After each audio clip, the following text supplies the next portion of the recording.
You know where I am. Am I on yet? Am I on yet? Am I on yet? Am I on yet? Am I on yet? Yes, I am. I am interacting. Here I am. How y'all doing? Stephen Williams here. I hope I'm being heard. Thank you for allowing me to come in. Yeah. Thank you for allowing me to come into your space tonight. I appreciate you. Y'all see where we are. We're talking about the role of the black, no, the state of the black boy / man. We're going to talk about it. It's going to be really, really good.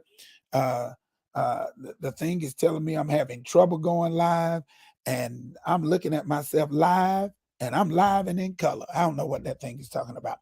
All right. And so here we go. Here we go. Here we go. It's going to be a lot of fun tonight.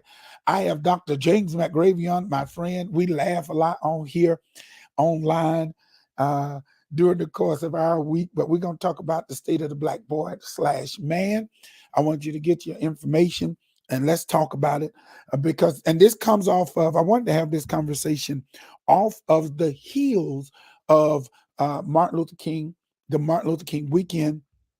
And I wanted to also do that by virtue of the state of all these killings that's going on. It's a whole lot of shooting, and it's a whole lot of shooting and killing by us. And so I wanted to make sure that we have this conversation on Behind the Veil. This one of them serious conversations, but we gonna laugh. Y'all know how I am. Y'all pray for me. I need Jesus all the way through. Amen. Listen, something happened to me today. I wrote this real churchy song. Is my sister on here yet? Let me open this up. Is my sister on here? I see and hear you. Okay. What's up, Bobby? What's up? Gloria. Gloria. My sister's on here. Listen, Gloria. It's going to be Coleman. It's getting ready to be on. I wrote this song. Gloria. And it's real churchy. We're going to do, a choir is going to do it with me one day. A choir is going to do it with me, but it's real churchy. But I wanted to tell you, Gloria, guess what? I'm playing the tambourine through the whole thing. I'm killing the tambourine. I'm killing it. It's just like old school. It's just like Rockingham, North Carolina, Church of God in Christ. And I got the tambourine, and I'm doing it just like this. So y'all check out my church song. Y'all know I'm always writing something new. I'm always doing something I ain't got no business doing. How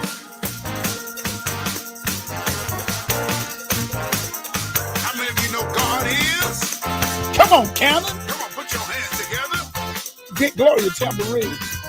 If you need a savior, or need a friend, someone who will stay through thick and thin, in your sorrow, he'll wipe your tears, he'll never leave you. you and your fears. I'm telling you, God is. Everything that you need.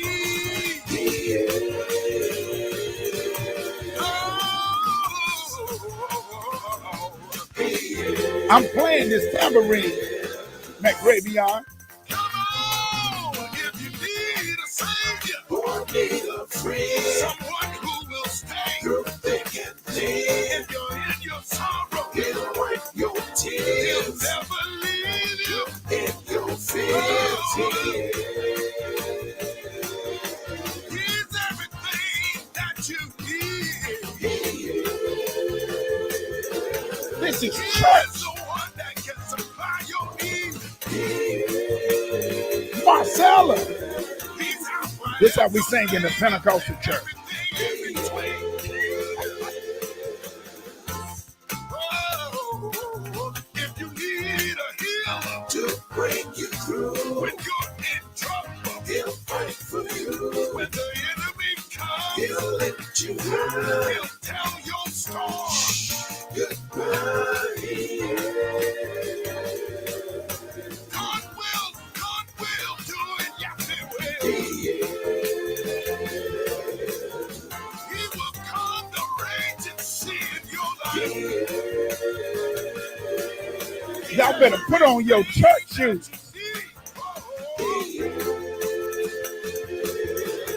hoping I got a guess, but he's fun. Now God is my joy. He is my And peace He's everything that I need. He is my strength. He is the word. And He's the greatest power. Have you heard? Say God is my joy. He is my And peace He's everything that I need. He is my strength. He is the word. And He's the greatest power. Have you heard? He is. Oh, yeah, yeah. He is. He's everything that you He need. is. All you got to do is call Him and trust Him. He is. Wait a minute, let me testify. If you need a door, To get out. if you're in darkness, He is the light. and if you need the whole truth, He is the way. and if you want to change, Hear what I say. He is. God is everything that you need. He is. And He will supply your every need.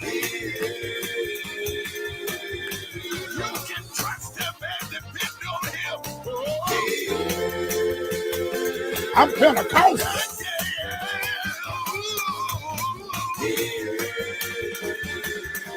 He's Alpha and Omega, everything in between. He can handle anything that you're going through. He's King. Nobody greater, nobody like Him. He is. Yes, sir. Wow. Hey, look, that's good old church right there. Y'all don't know nothing about that. I grew up real churchy. I'm being churchy in 2023. All you can, all you need. Cannon. Cannon, I have a guest tonight. So why do you act up the way you act? He talking about I'm blowing a jug and patting my feet. Are you gonna have on overalls when you do it? Hoo, hoo, hoo. Oh my God. I love it. You are my main man. We going to the quartet. We going to the quartet singing on 29th. Ain't nobody playing. Listen, that's my churchy jam. And I'm gonna start doing my churchy stuff and start dancing. If y'all come to Goodwill, we're gonna just start dancing for about 20 minutes. I'm gonna teach y'all how to shout and have good church. Tonight is more serious. Kenna, you are crazy. Kenna say blowing my jug and patting my feet. Boy, that's bananas. Only you would come up with that.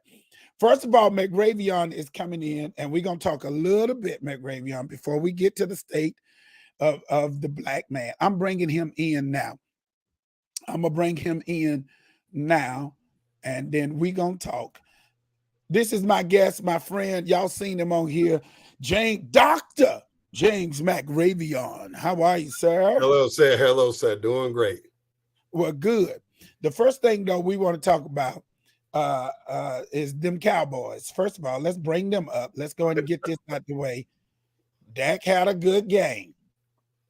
Did you watch the game at all? He had an outstanding game. Look, he was a monster. Woo. He was a monster. They just better hope lightning strike twice, because I ain't seen him put two of them in a row.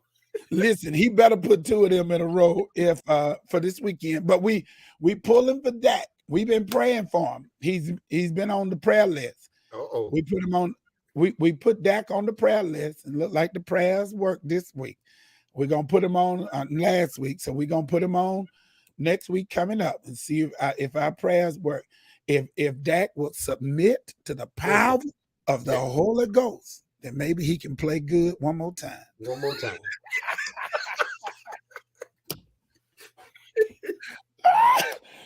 But if he start getting in himself, the spirit is gonna leave him. He's gonna throw interceptions. But you better stay with the power. Listen, I Then have he gonna be throwing in the stands like Tom Brady. Just throw it away. Just throwing it at our feet. Just throw it at our feet. keep the Holy Ghost. Princess, God bless you, Prophet Princess Walker. I ain't talked to your brother yet. We got to make this work. I need to support his ministry and his life. And we need to do it this week while I got some money for some eggs. All right. Ain't nobody playing. Eggs are high. Holy greetings. Praise the Lord. Amen. Listen, I have a serious statement. I have a serious conversation that we want to have tonight. But I want us to be able to get some information on it. I asked Dr. McRavion, my friend, to come on because I really want to have this conversation about the state of the black man, the state of the black boy, and the state of the black man. And he has done a tremendous job with his research in this particular area. And we got some stuff we really want to talk about, and we're just going to start off with heavy hitters. But I was sharing with him that I don't know if you all understand this, that MLK was just this weekend, and it seems to me, I could be wrong, which is why I have the guest. Oh, did I say welcome to Behind the Veil? Stephen No. Williams here. There you go. Welcome to Behind the Veil. Stephen Williams here. They call me the good bishop, and ain't nobody good but God. And my very special guest is Dr. James McRavion. And we Behind the Veil from the church. And so we're getting ready to talk a little bit about how we can be influential, because it's hurting the women as well as the older generation of men, because we're missing something. Something is being lost in the transition. And I was sharing with him, mentorship seemed to, or the black boy seems to be imitating the drug dealer, the hood dude, the rapper, and maybe people in business who are doing entrepreneurial work. But it seemingly is lacking when it comes to civil rights and when it comes to the church. It seems like we can't find the right mentors or the right Joshuas. And there are a lot of pastors who are holding on because they don't have anybody to pass it to. They don't have qualified men to pass it to. So I asked my friend to come because I really want us to have a good conversation and lighthearted. We're gonna be, I know how we are. We're gonna be fun, but it is a serious issue because we're struggling with our young women finding good men to actually marry. Right now, they're what they call passport men. Have you heard that one, McRavion? I hadn't heard that one yet. Okay, well, that's a new thing where the black man now is saying he can't find a submissive black woman. So what he's done is they've been telling them to get their passports and go out of the country where they are, where women treat men better. So this is a phenomenon that is happening, and it's off of the heels of Kevin Samuels when he was talking about the high value man. So that thing is still trickling. And right now you have men who do not want to engage in relationships, if you will. So this is where I wanted to start. So if the black man can't engage or refuse to, or the black boy or the black man don't want to engage into that, talk to us about the power of black parenting. What have you found out about this particular subject as it pertains to black parenting, and what in the world is going on from your point of view? Well, and I thank you for this opportunity. But one of the things that was shown in the research is two-pronged. One is the power of the black parent, whether it be male or female. One is the verbal communication. What are we saying? What are we saying to these young boys, and how are we saying it? Are we portraying a world of doom and gloom, or are we instilling in them, yes, there's some issues out here. However, there is opportunity, there's hope.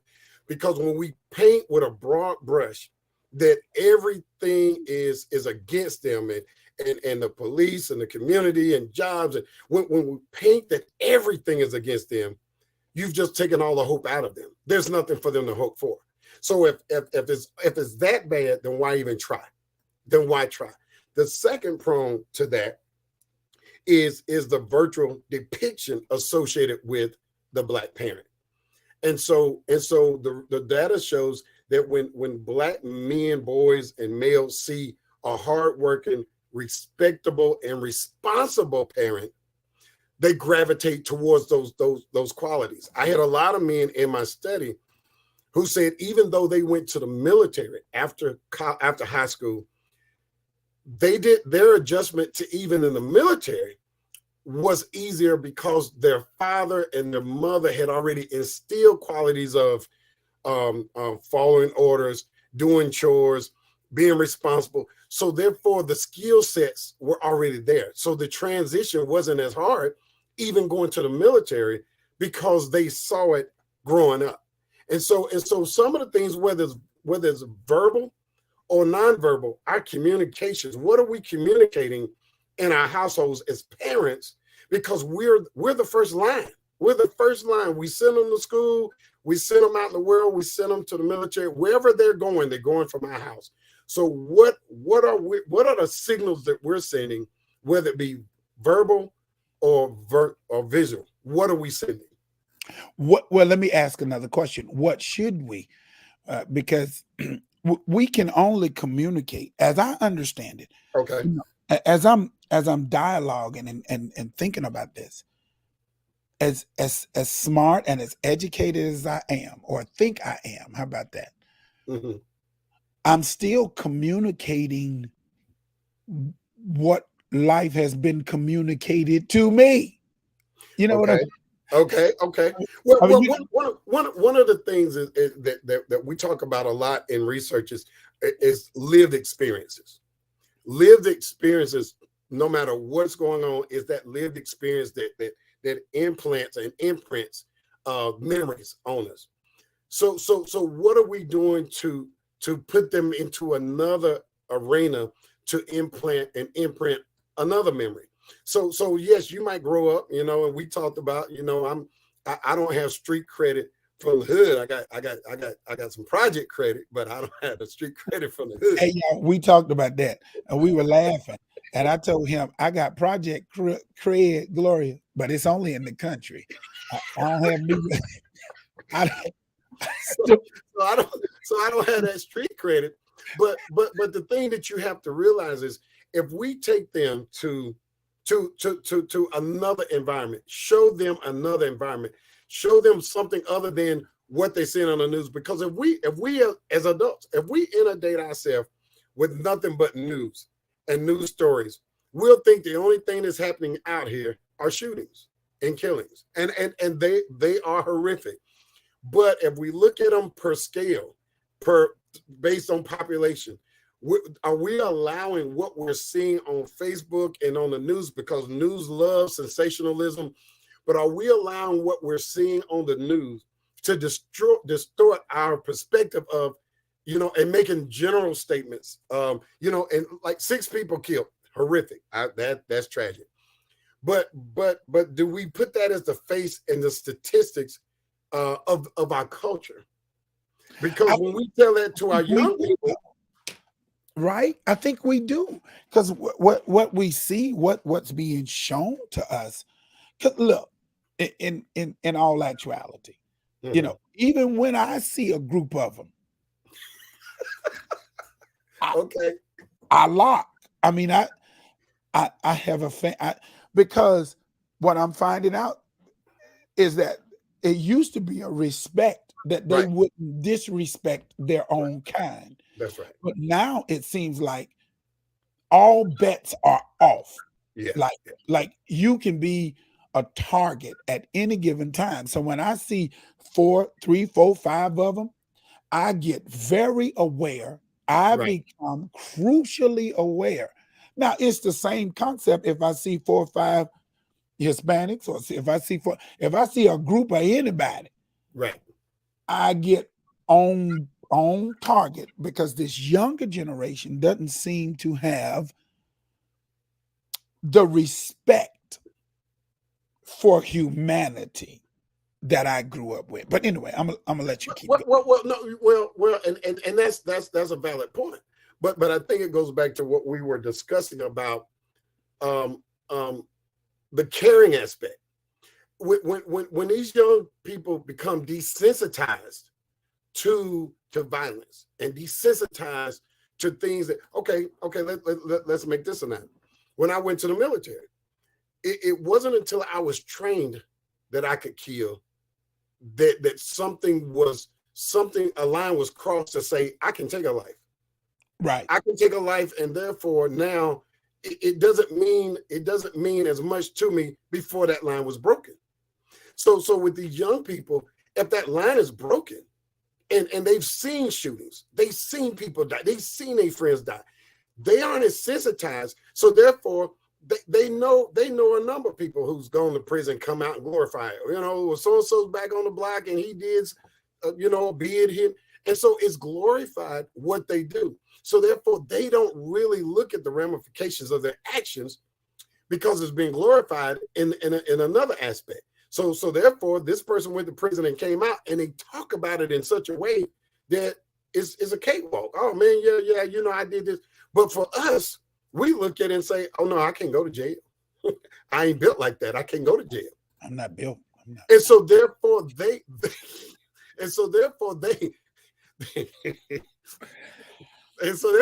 they've crossed a line, and that line has been crossed in their mind and in their hearts to where your life doesn't matter.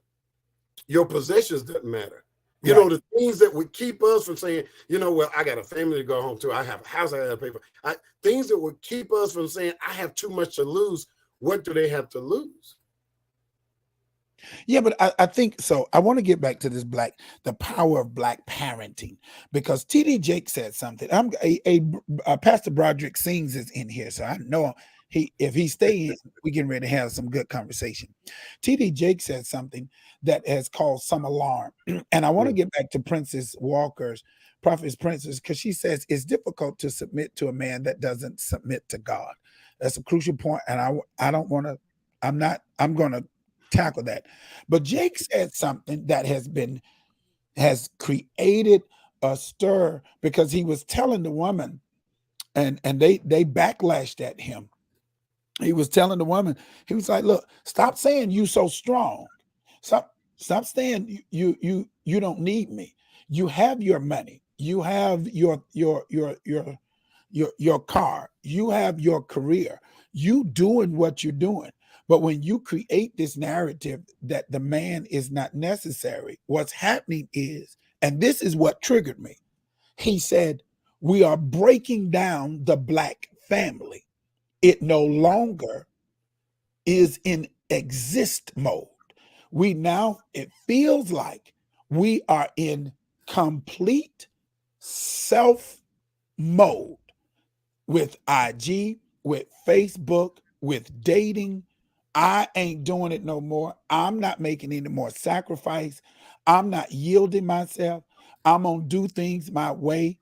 It is so much so that, women they have resolved, I don't need him. I just need him for one or two things. Give me some money and some honey, and you go on about your business.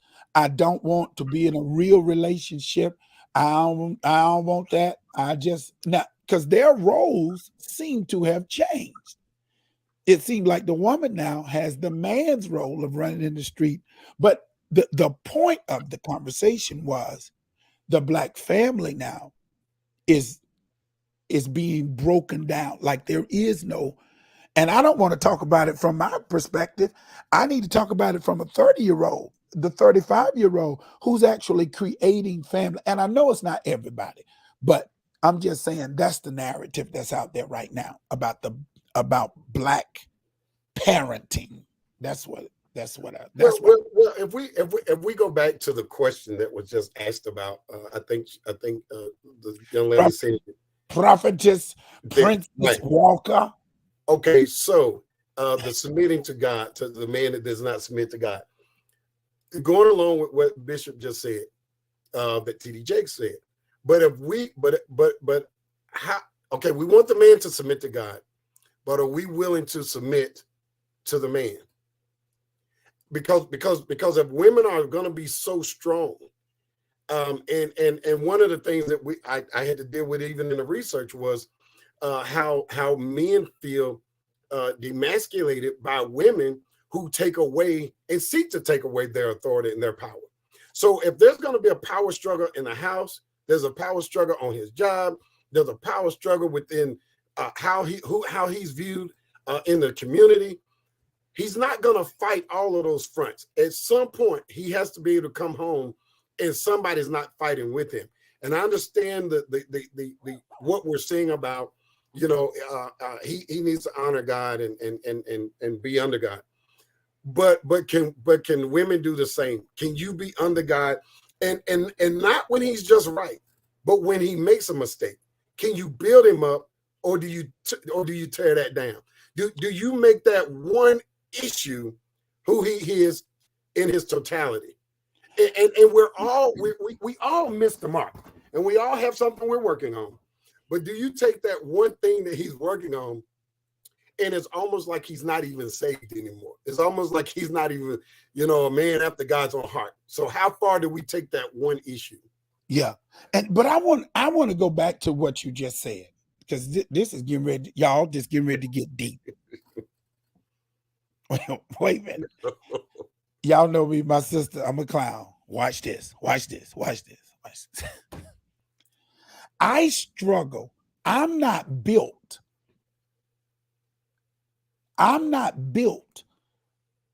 like that there is anyone who can emasculate me.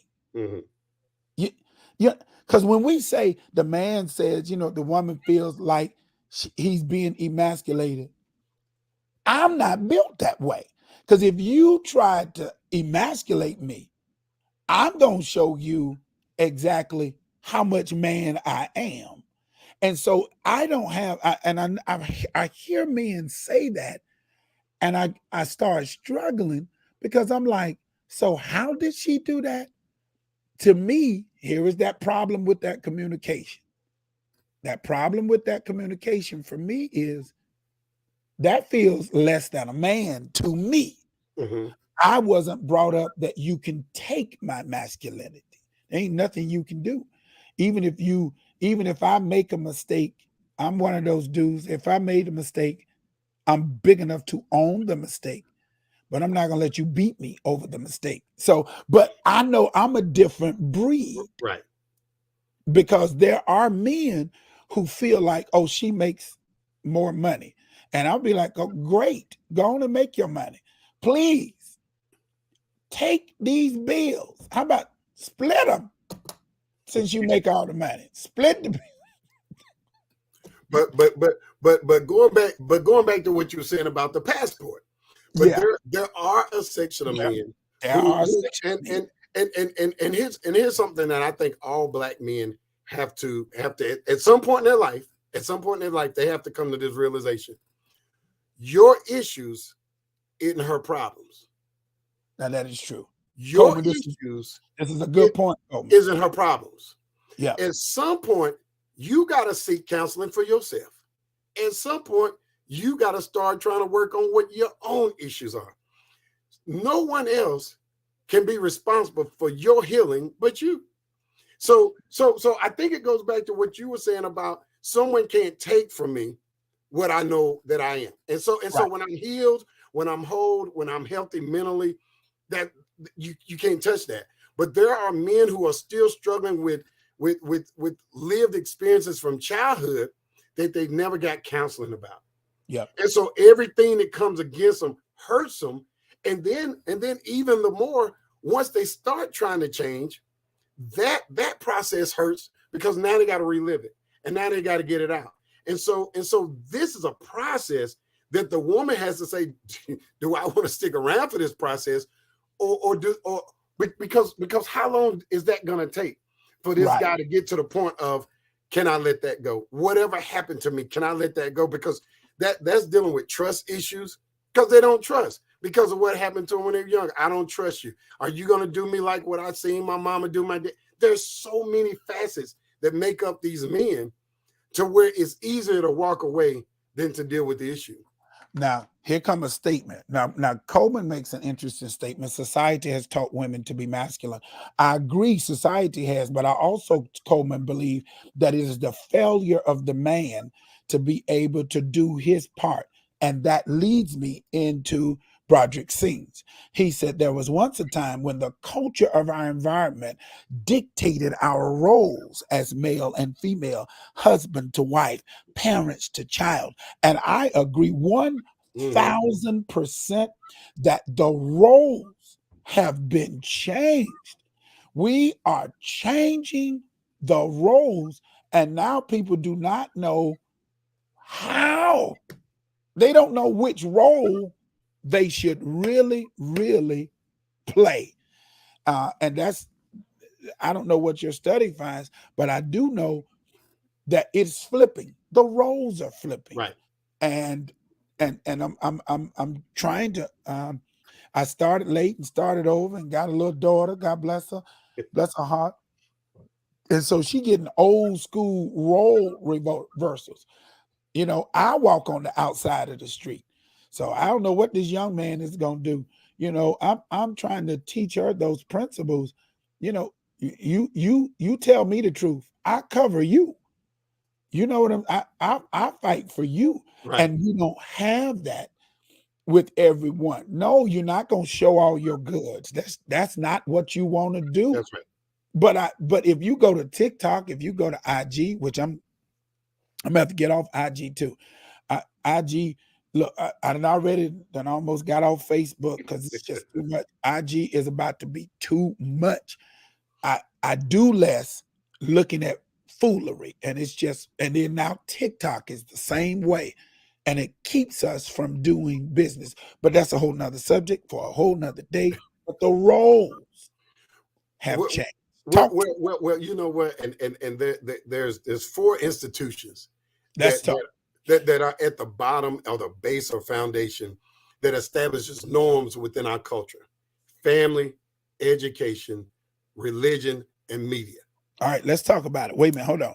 Family, Education, education, media, and religion. media, shoot, we losing. And right.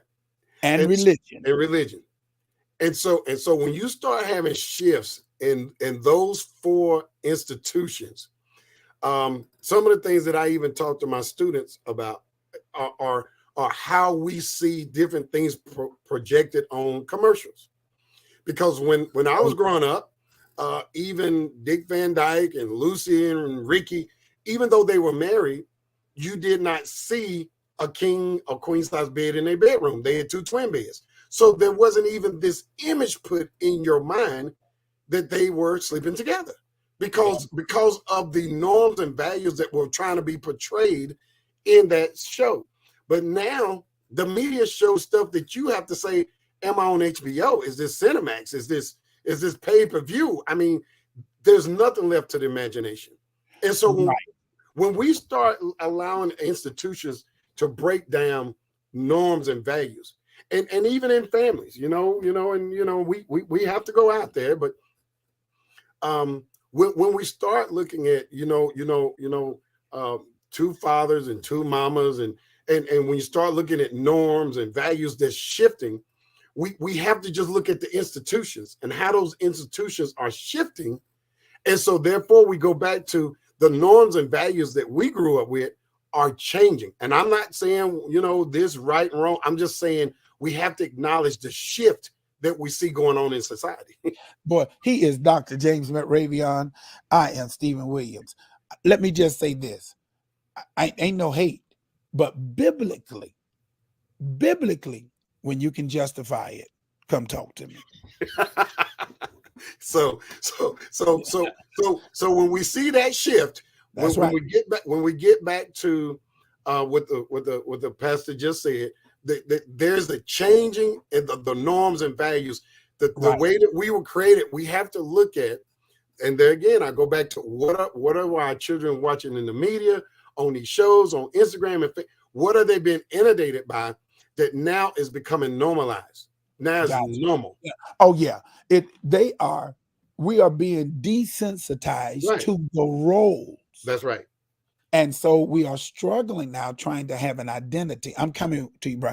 Now I got one thing, because you said family, education, media, and religion. Is finances a part of that, or is it just those four? It was those four because finances is something that some people might have, might not have. So finances is kind of on the outskirts. It fits into those, because if you have finances, then you have access to better education. Gotcha. If you have finances, you probably have a more affluent household and community. So finances enhance those other four roles because it exposes you to some, should be better norms and values. So now these four things, these are the building blocks for, tell me what, to reinforcing the norms and values that society say that we should be ascribing to. Norms and values. Because I just wanted to just look at it. I just wanted to let my audience just to look at it. If this is the establishment of the norms and the values, let's explore. Has family changed? Do they still want to be educated? Media, including social, and what in the world is going on with religion? So when we look at the four norms and values, each one of those four norms and values have actually changed within my lifetime. Yes. None of them, because y'all remember my age, we had to go to college to go get education. Education was the key. Now there's a generation of kids that's saying education is whack. I'm going to start a business. I'm going to be entrepreneurial. I'm going to do my thing. And that's fine. But even being entrepreneurial without education is a detriment, because there is a method for success. Even in entrepreneurship, you still must have some level of education. Anyway, let me get this. Hold on. Let me go. But we understand that women have been hurt in relationships, and that's why they struggle to submit. I agree. And that's why that's true.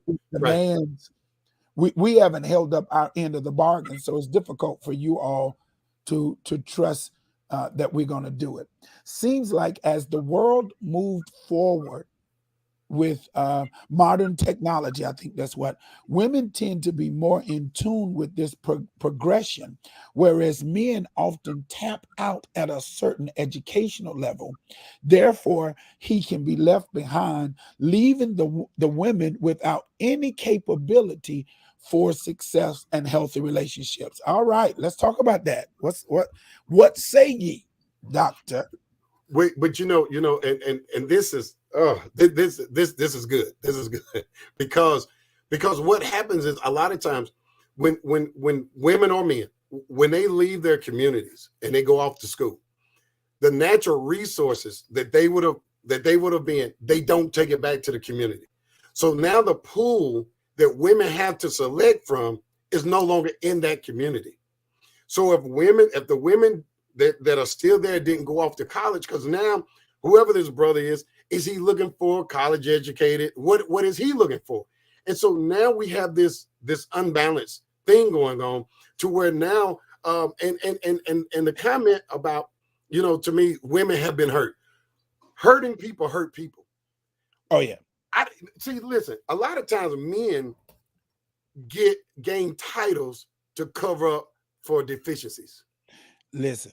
And sometimes the men with the most titles. Right back up to you, because you can ready to go right into that.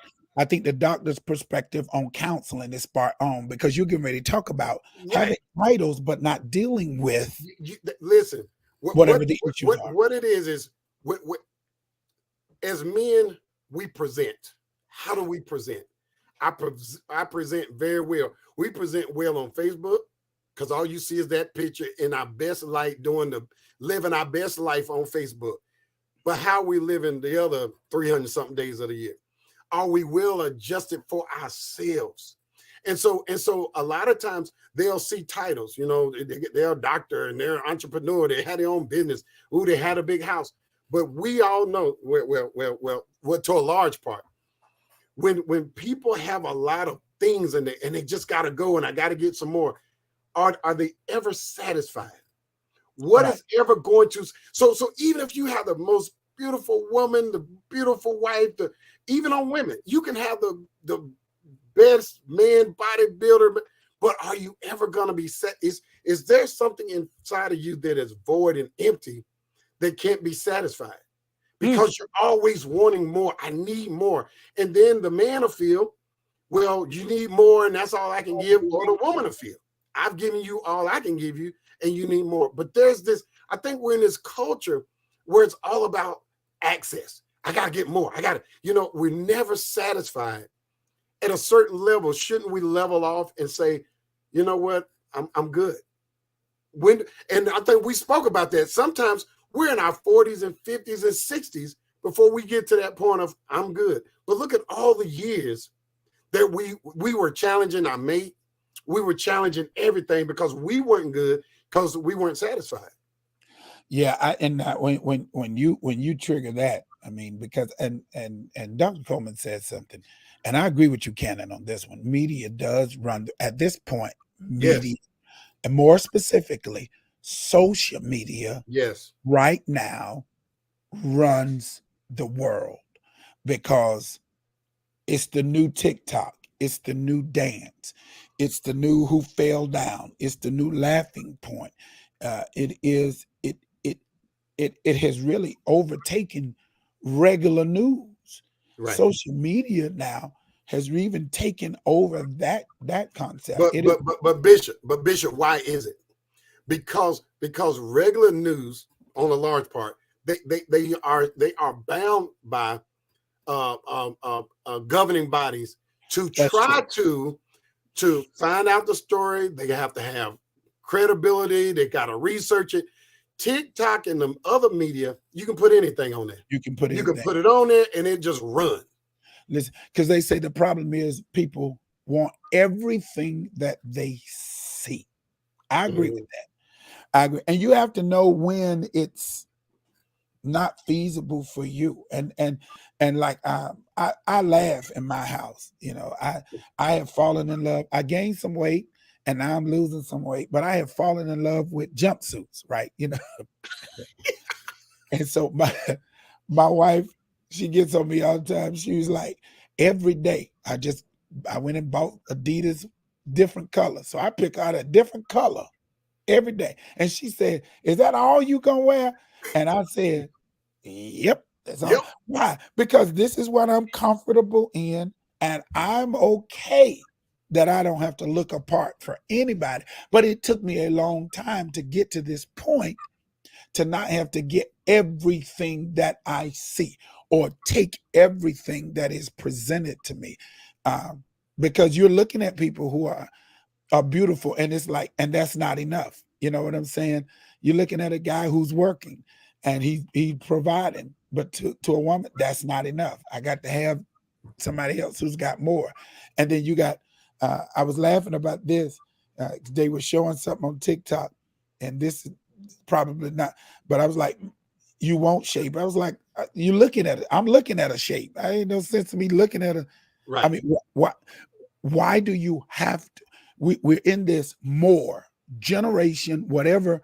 And I go back to the biblicals, that if the eye is single, the body is full of light. But if the eye is diversified, the body is full of darkness. You can't get satisfied. So you got to kind of bring your eye gate into a singleness. And I think what helped me was find a purpose. Right. I missed half the game last night because I got to get some music out. I missed the first half. My wife was trying to get me play by play, but I was doing music. But when you get a purpose, Right. That's how I'm able to crank out music. Every week it's a new song. How do I do that? I have a focus, a pinpoint focus on what I'm supposed to do. And I'll get to the game later. In fact, I just watch the highlights. But I need my purpose. Right. I need my purpose. But one thing that we have to look at in our culture is our history. Okay. And our history, when we came to this country, we were put into what's called hegemonic masculinity. In hegemonic masculinity, there was 3 key points that man had to be able to support himself, support his family, and to be able to be successful in his career path. So as Black men in slavery, they were not able to do any of those, because at any point they could be sold. At any point, the families could be taken away, and they never had a career because it was given to them. So over time, we went into what's called mosaic masculinity, and Black men started picking and choosing qualities that they could reach and attain. One of those were the quality of being able to conquer different women. And so it's almost like when we say, he put another notch on his belt, and wow, he got 5 women. So we went through this whole thing of promiscuity.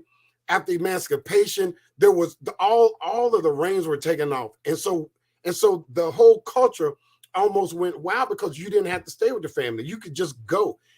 There was no one to tell you what you could and couldn't do, what was right and wrong. And so in our culture, we've gone through this aspect of we're picking and choosing things that we see other men doing, and they were never satisfied. So therefore, I seen that. And until we can see more men that are satisfied and saying, wow, well, Mr. So-and-so, they've been married for 30 years or 40 years, and they're satisfied. We don't see that. There again, and they have I think it's called Marriage Club or something on Facebook, but it's something called Marriage Club. But how much do they get viewership on the Marriage Club with positive people that saying, hey, you know what? I want to hear from some positive people that's staying married. I want to hear about some men that's talking about how they love their wife and how they celebrated their husband. And so do we gravitate towards the things that's going to feed us and our spouse or our mate to be? Are we gravitating toward that? Or are we staying on the stuff that's polluting us and giving us what we already have? Listen, I done told y'all. Yeah, here's the nugget from behind the veil, that the data, how TikTok and IG, how they get us versus their people, the way that they are sending the messages, they send America anything to keep us occupied from education. That's right. And they send to their people positive messages, and they continue to do it. Roderick Sings has wrote something, and so let's look at it. It goes back to how God created us as human beings. We were created equal but different. Men got position power, and women were blessed with influence power. All right. This is something to discuss. Because men seemingly overall have been left behind, not all. They tried to satisfy egos with the title thing for validation. Women must come to an understanding that her worth of having influence power to push the men, not forcibly, not in a disrespectful way, but using the God-given influence power to be helpmeet to the man to motivate. Wow. Well, listen, I tell you what, now that's dropping the mic. So But if you break that down, if my wife tell me I make the best breakfast in the world, I'm making breakfast. Because when they reinforce you in a certain area, you ascribe to do that, because you that's what validates and let you know that I am doing what I need to do to make my house. And that's like I tell people all the time. You have to do what works in your house. Don't pattern what somebody else is doing and think it's going to work in your house, because that's a different wife, you're a different husband.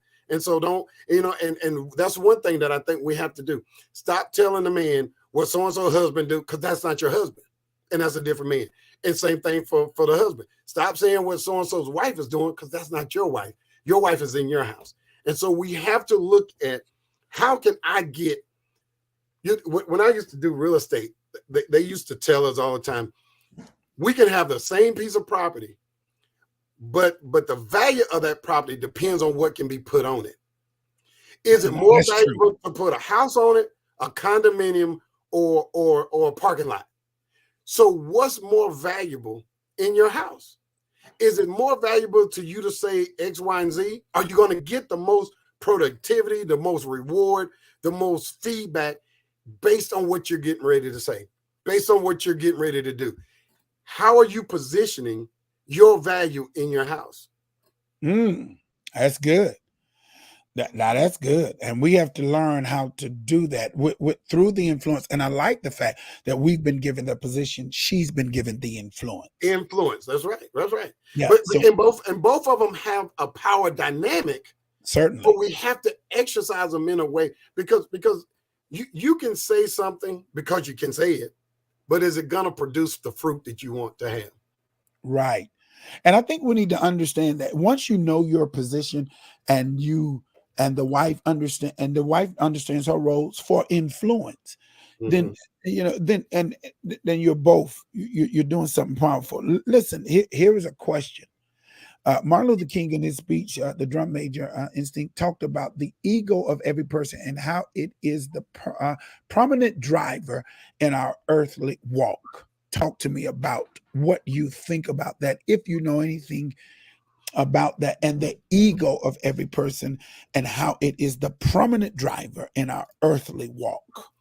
But and I think the ego is what we were saying before. Is getting to know what makes you tick, what makes you tick. Back to the counseling. Back to the counseling. What is it about you that makes you basically who you are? What is it that's going on in your mind? What can push your button when you know your ego, and you can keep your ego in check? Because see it almost like you were saying, someone can't take something from me when I'm secure in who I am. Right. That's their ego. Now I can have that ego, but I need to make sure that ego is at a certain level to where I'm not thinking more highly of myself than I ought to. That is true. But I shouldn't be thinking lower of myself than I need to. That's right. So that we have to find that balance to where the ego is at a place of equilibrium, to where I'm not up, I'm not down, but I am who I am, and I'm good with that. And that way you can flow in your house. I'm laughing because my wife said, "You just arrogant," and I say, she told me that, and I go to laughing. I said, "Well, I'm only arrogant. I'm not arrogant. You asked me a question about something I know. Now, if you ask me something about what I don't know, I'm gonna tell you I don't know. But if you're going to ask me something about something I know, I have a response to it." So, Billy, that's right. It's the running joke in my house. It's a running joke. I think that's a joke in my house, too, because my wife said, "Boy, you can talk about anything."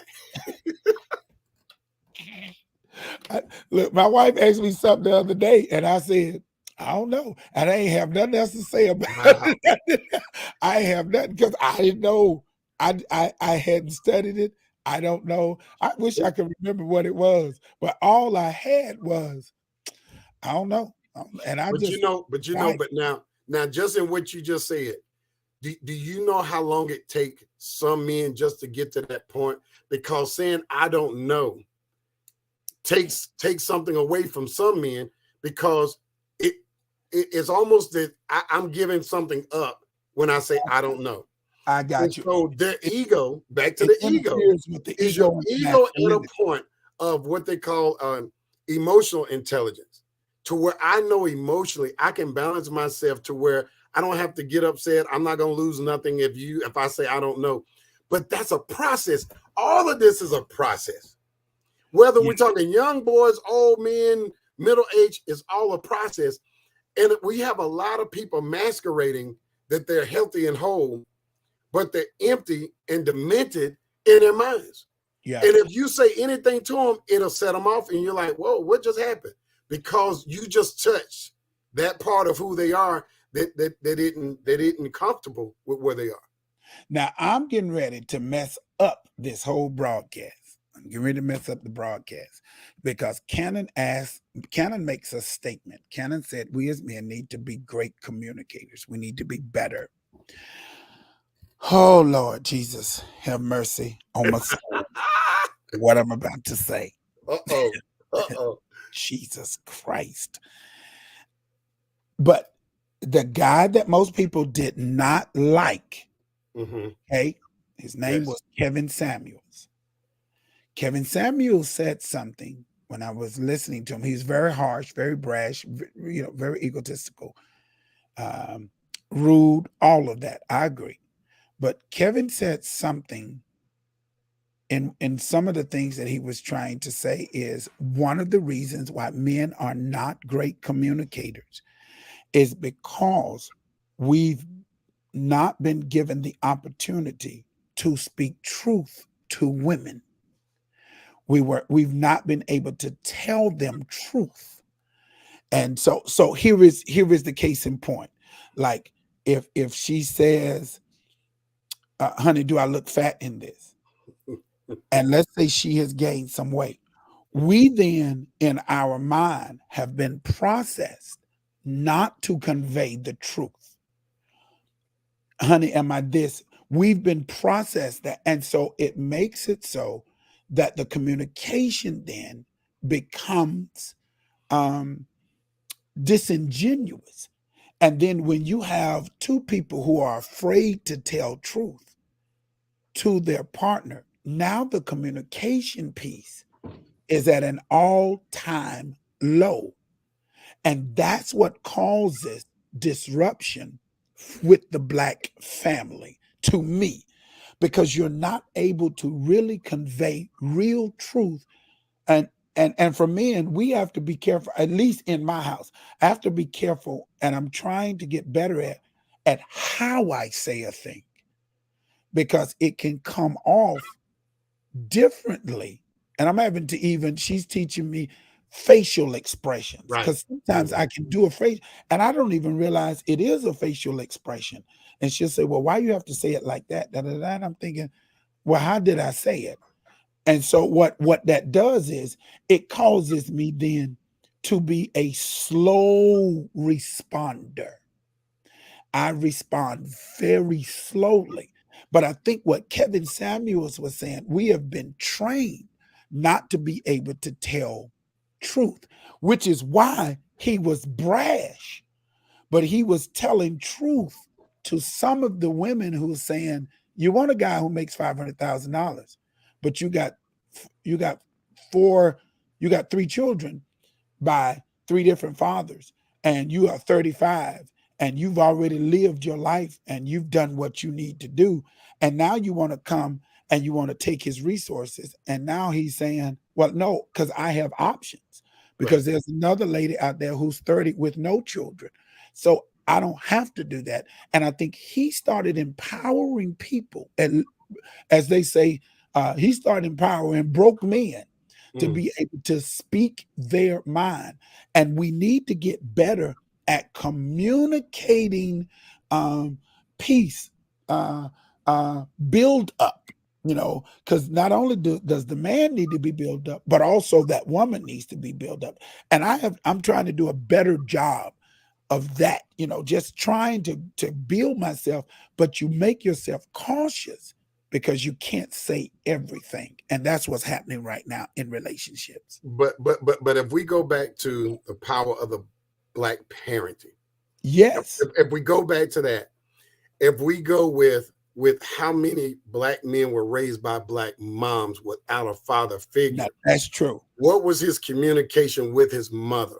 Was Right. it verbally abusive? Was it you're just like your daddy? Yep. You're not gonna be no good because he ain't no good. Yep. Or was she able to communicate, and speak life into him? Because his first encounter, his first lived experience with a woman, if it was that, then that's how he perceives the woman he's gonna meet. I agree. And so therefore the confrontational and that confrontational and that adversarial communication, because he's now he's defensive. Yes. Because I couldn't tell mama to be quiet, shut up, leave me alone. And if I did, I got slapped in the mouth. But now you're not going to slap me in the mouth. Right. Because I'm big enough to stand up for and so the confrontation, to me, with the communication, we have so much to work through in our culture. We have so much to work through, because you look at girls that grew up around fathers who told them there was a princess, who told them that they were, oh girl, who built them up. Those are the ones who don't stand for foolishness. A whole lot of foolishness. And so now when they meet these dudes that maybe was raised by the mama who had the issues and they had this volatile relationship, there's an instant clash, because she's looking for what her daddy told her she was, but he's responding to the way his mama raised him in this conversational and adversarial relationship as male and female.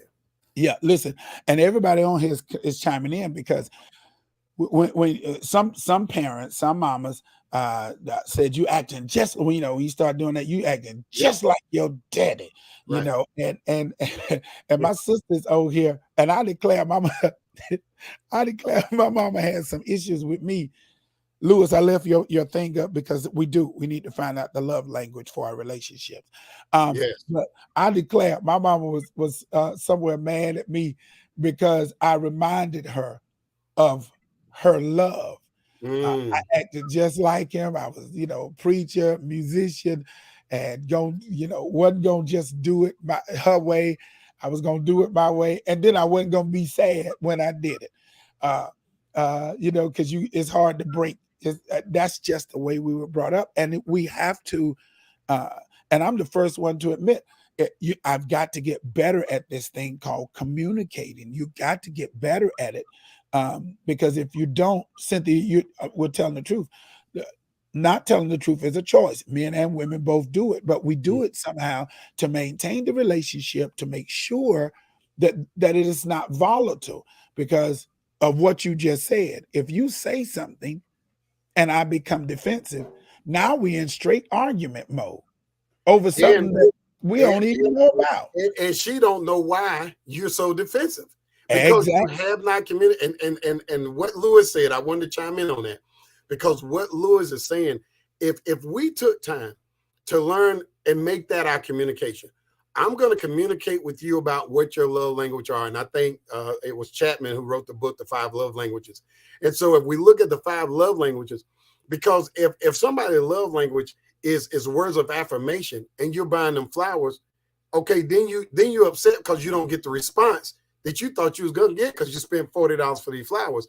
But all you had to do was tell her, baby, you look beautiful today, because that's words of affirmation. That's her love language.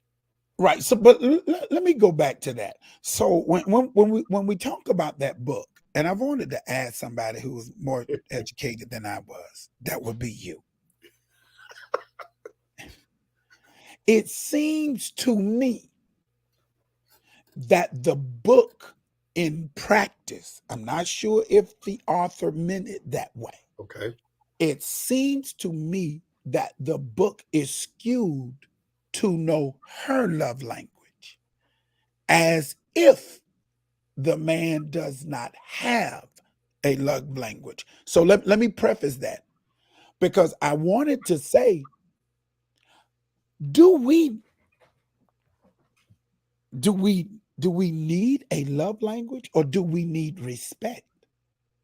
Well, but see, that's the individual choice.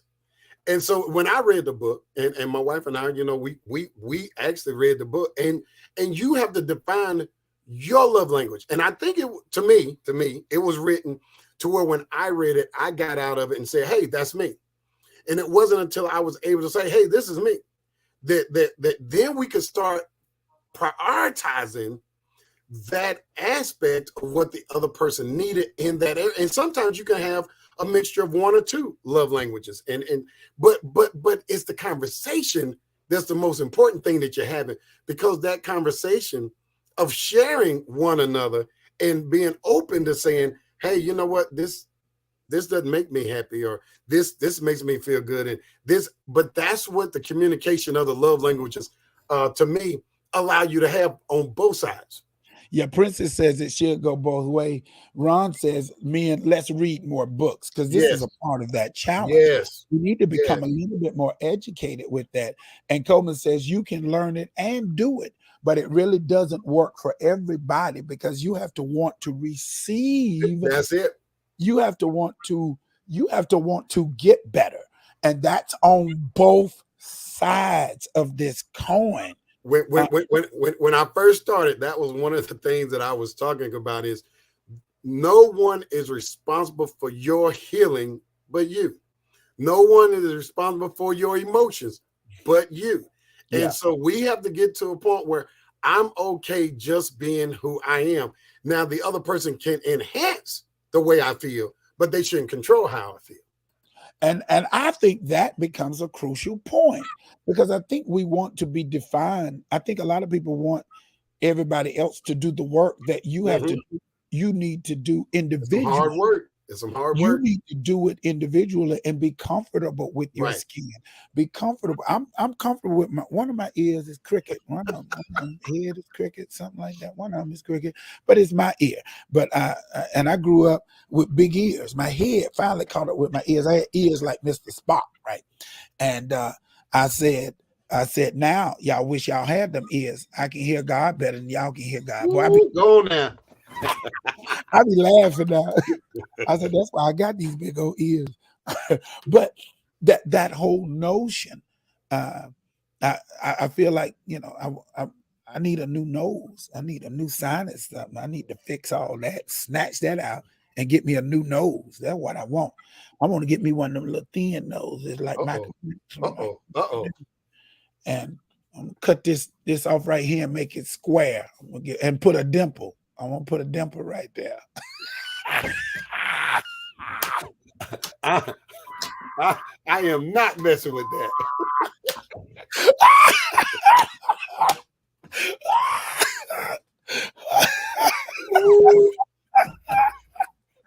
And give me some green contacts. Some green contacts.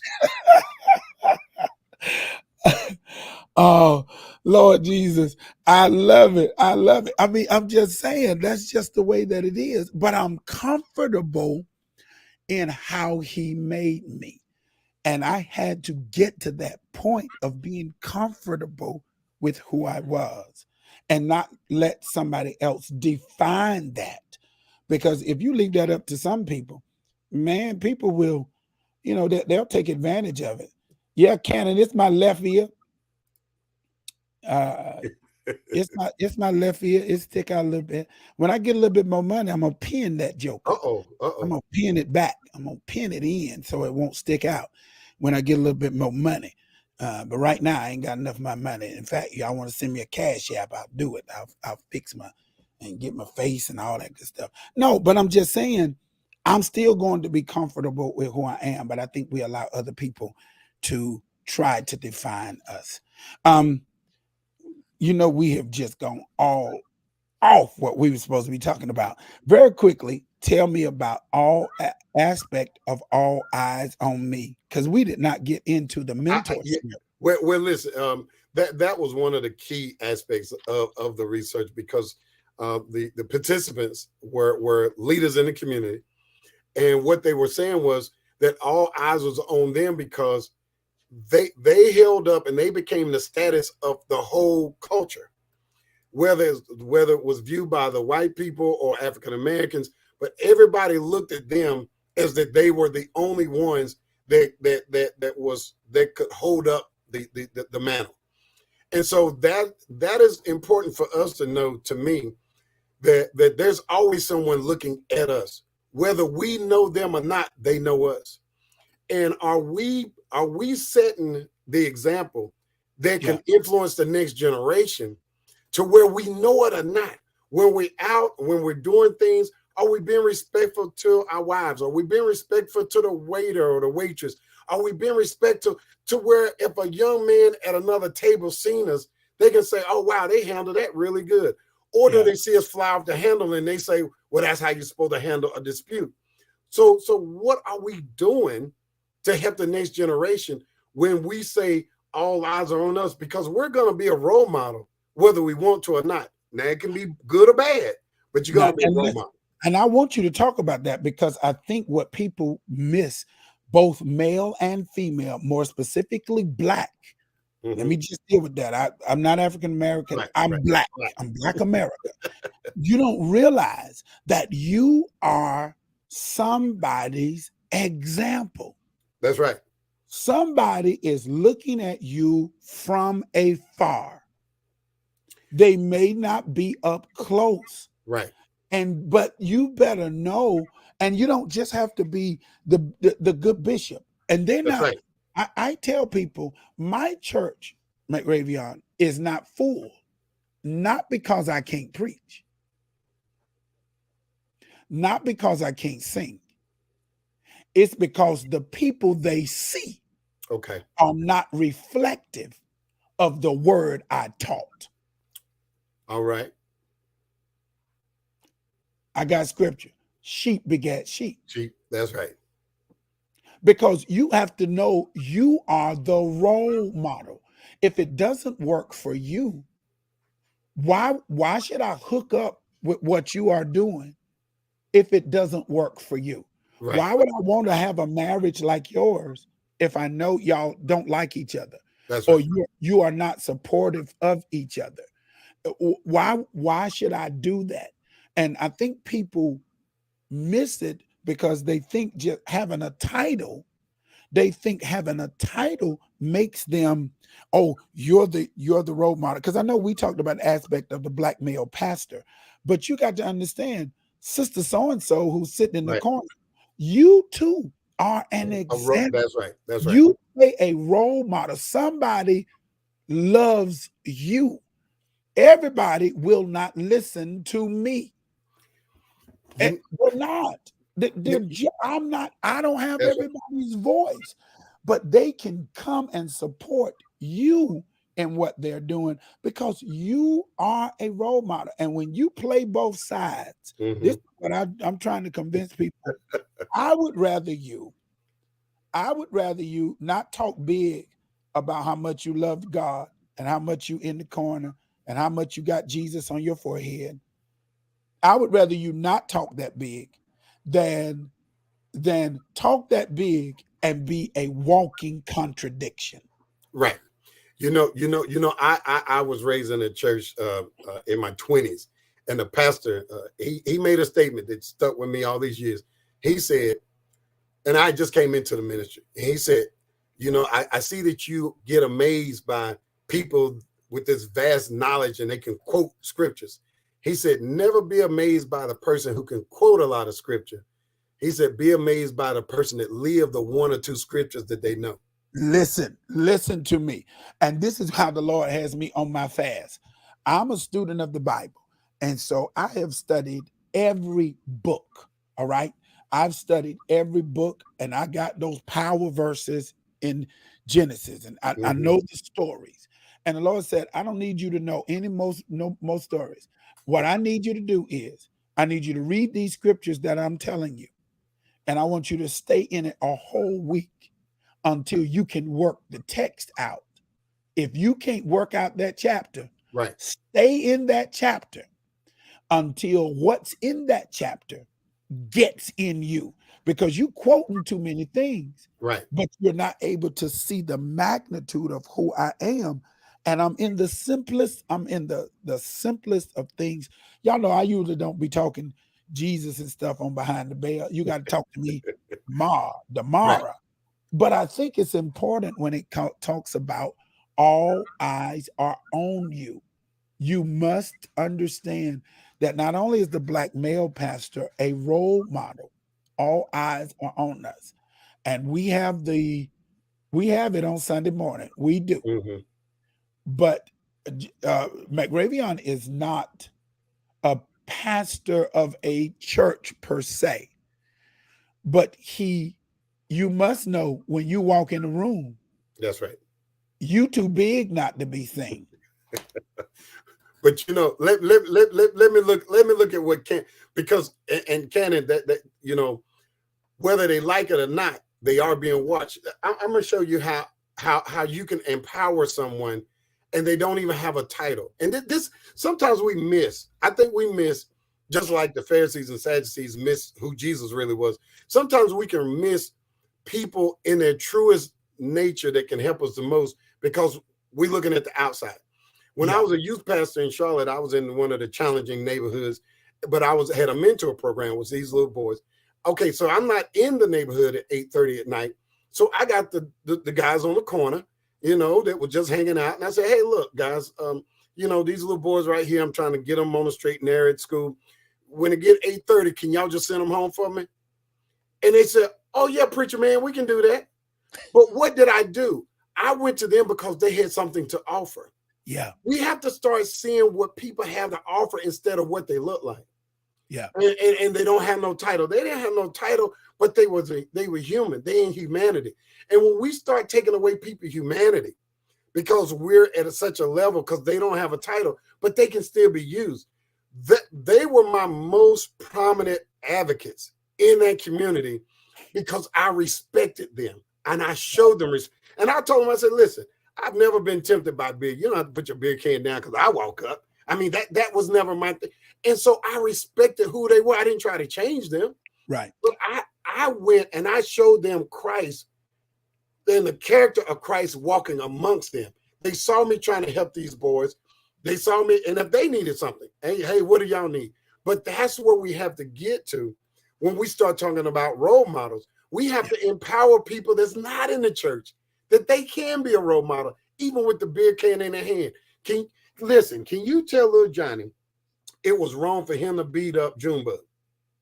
Because your word is going to go further than mine because they know you. But until we start changing the narrative in the neighborhoods, if the same narratives keep going and you told little Johnny he beat up Junebug, so therefore you just validated me. It was negative, but you validated me. So now I'm going to go jump on Pee Wee and John because I want to hear you say, man, you really beat him up. And so until we change that narrative, we're not going to make this better because the people who can change it don't go to the neighborhood. Lewis says, in my experience in most young men's homes, the spiritual leader was and still is the woman figure. I feel men have to take their place in a religious area of the home. I agree 100%. That when we grew up, the mom is who taught me about this. It wasn't my father. And so what I've learned is it's worth me being present, showing my daughter, even my son, he may not subscribe to what I do, but he knows who's going to walk the line with this thing called God. And I have to be a great example of that. And I want to talk about that. How do you feel about the pressure of having to be that role model as a man? Do you feel like it is pressure? Do you feel like it is an honor? Or because a lot of people are struggling with that, with the weight being on them to do the right thing. Well, to me, and I can just speak personally at this point, but to me, I think I would feel a pressure if I was inadequate. Gotcha. If I was inadequate. the first young lady that with the first comment, and she was saying that, men need to be submissive to God and under God. I think when you've gone through that purging process, that crushing process with God, and He's worked out some of your issues, I don't think you feel as much, because it's something. And you know what? And I told my son something that I think is pivotal at this juncture. He asked me, he said, Dad, why don't you just never seem stressed out about anything? You just, things. And he said, and I know you go through things. I know things happen. He said, but every time I see you, you just okay. What am I doing wrong? I said, son, listen, the older you get, the more you should be comfortable, one, in who you are. Secondly, you should have more resources around you. Yeah, it's not that I don't have a flat tire. I just have AAA. Right. It's not that I don't run short on funds. It's that I got overdraft. Right. It's not that I can't get X, Y, and Z, but I have a network of friends and people that I know that I can just pick up the phone and call and say, hey, dude. I said, but right now you're in a season of life where you hadn't built out. You built in. That's good. You hadn't built out. That's good. And at the point in our manhood, in our families would be more secure when we learn to build out. Men internalize everything, even responsibility. Responsibility. Instead of saying, Bishop Williams, Steve, instead of me calling and saying, hey, Steve, I need to talk to you, I hold it in. Yeah. And so therefore it stays in my house. And now that spirit of uncomfortability, that spirit of stress is in the house. Instead of building out and reaching out and saying, I need to talk to you, man. Can we meet for lunch? These are the kind of things that I think until we get to where we build out instead of building in, we're gonna feel that weight because it's too much for us to carry. And then therefore there's God. But I still think we need to have a network here on earth of people that we can call and say, hey, I need to talk. We need to have this time. And for men, I think not only the communication with our spouse, but communication with other men to where I don't have to be Superman all the time. And I can be honest, not just with my wife, but I can be honest with another dude and say, man, hey, this right here it's got me. Because we don't have all the answers. And until we get to that point, we're going to feel pressure. I have built up my man communication. I used to talk to a lot of women, but now my man build up.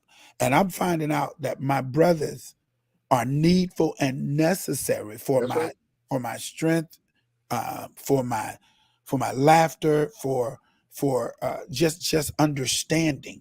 And I love that, y'all. So that's the word for tonight. Build out. Build out. And don't build in. You can find a man that's not going to look at you disdainfully, and he's not going to judge you, judge your situation or your weakness or whatever you view that as a weakness. Dexteria says, and I'm going to a CPR class on Saturday. I paid my money. Coleman, we're going to go to breakfast. Remember, we got to show a picture of some eggs, and then we go into the class, come and pick you up. I got CPR Saturday at 10 o'clock. When God really becomes the center of our lives, not the lie first, given unto God, who is first.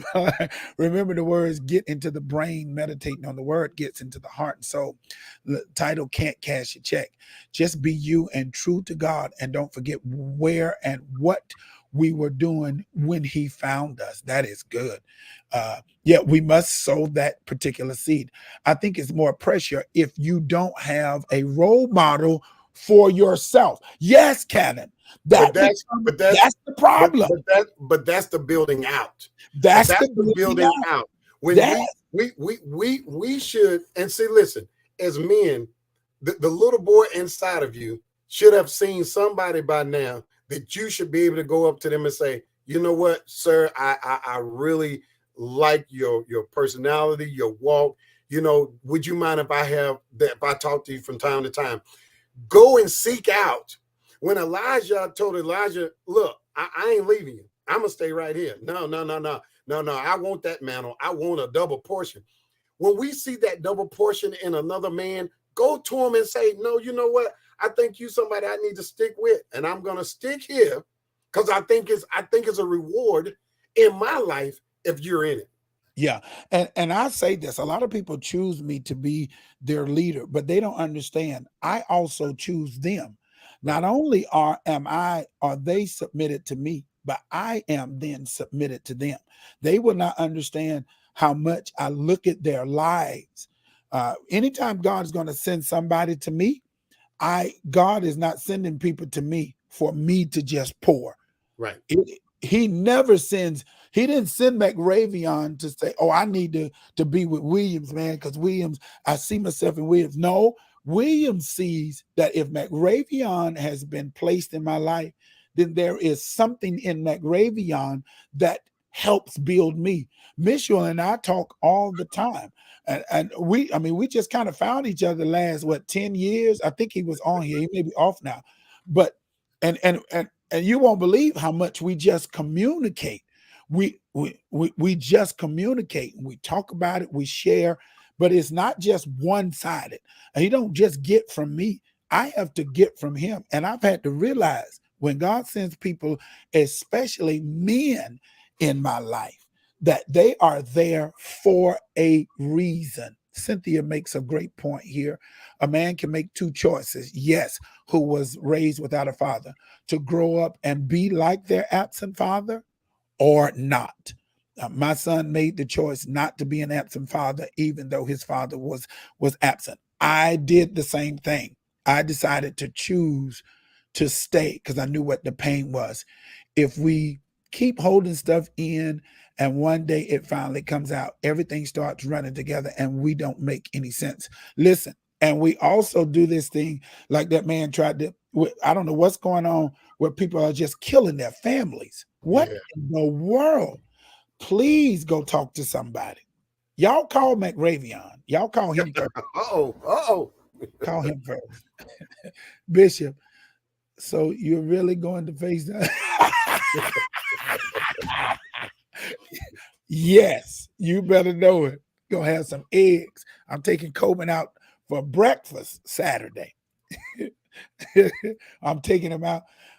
Yeah, and so Mitchell and I, iron really does sharpen iron, man on man, and we come from different backgrounds. Mhm. We come from different.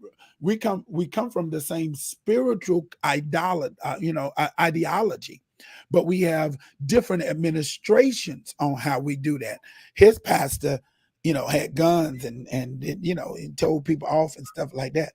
I came from a whole different background, but we it's amazing how we get along and neither one of us cross the other barrier. But there's something that he has something for me, I have something for him. It's not one-sided. And I think in another session, I need to talk about this because some pastors feel like you're the only one giving out. And Mm. that's my son in the gospel. And you listen to my wisdom. Well, don't forget, there's something in me. That's right. The reason why God gave you me or gave me you is because there was something in me to help you be an effective leader. Right. And we've been involved with so many leaders, so many other men who just don't want to take advice, who just don't want to hear. And so I'm learning. I'm learning that there is a dualistic thing when God is putting men in your lives. You Wait, gonna have the last word. You're gonna have the last.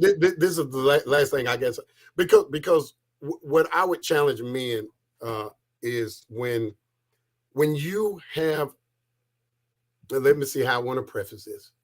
I tell my students, if I didn't care about you, I wouldn't say anything to you. I wouldn't Right. tell you were wrong. I wouldn't tell you the paper was wrong. I wouldn't tell you. I wouldn't say anything. I wouldn't waste my time. Men or women, if someone comes and gives you constructive criticism, take it just as that, constructive criticism, because we can't sharpen each other. We don't grow when we are allowed to stay the same as we were before the person came. People come into our lives to bring new things, and when they bring new things is a transition. And we have to learn how to go through transitions without getting offended and walking away. Yep. And I think we're going to be better. So from this, we're talking about you are a role model, you know, family, education, media, and religion. They form the norms and our values. You're going to have to form what is your family value? What is your educational value? What is your media? What is it that you're going to do? What is your religious or your spiritual value? That's going to help with your norms. And I want everybody to know you are a role model. That's right. You matter. And men, let's work on, give me that again. Let's work on Building out. Building out. Don't hold it in. Build out. Build that network. Build that social network, that mental network. Build out to where you can take some of this pressure off. We don't have to be Superman all the time. I don't have to be Superman all the time.